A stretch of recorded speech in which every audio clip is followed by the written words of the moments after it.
এবার অনিয়ম ও দুর্নীতির অভিযোগ থাকা শিক্ষা প্রতিষ্ঠানগুলোর বিরুদ্ধে ব্যবস্থা নিচ্ছে দুর্নীতি দমন কমিশন।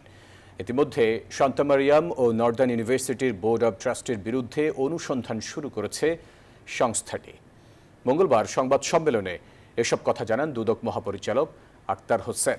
অন্যদিকে প্রায় ৩০ কোটি টাকার অবৈধ সম্পদ অর্জনের দায়ে মাতারবাড়ি বিদ্যুৎ প্রকল্পের প্রকল্প পরিচালক জাহাঙ্গীর আলমের বিরুদ্ধে মামলা করেছে দুদক।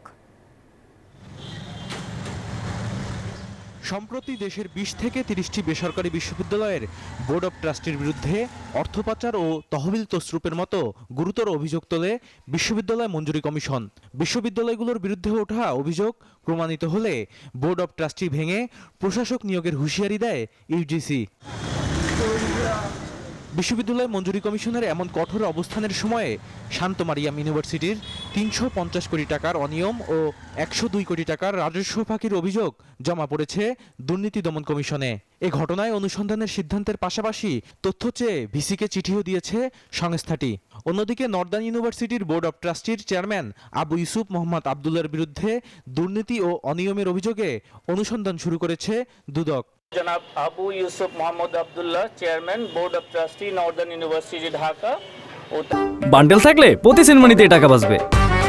বিকাশ সেনমানি বান্ডেল কিনে জিতুন প্রতি লেনদেনে। তার পরিবারের অন্যান্য সদস্যদের বিরুদ্ধে উক্ত প্রতিষ্ঠানের টাকা আত্মসাৎপূর্বক মানি লন্ডারিং এর মাধ্যমে জ্ঞাত আয়ের উৎস বহির্ভূত সম্পদ অর্জনের অভিযোগের প্রেক্ষিতে প্রকাশ্য অনুসন্ধানের সিদ্ধান্ত গৃহীত হয়েছে।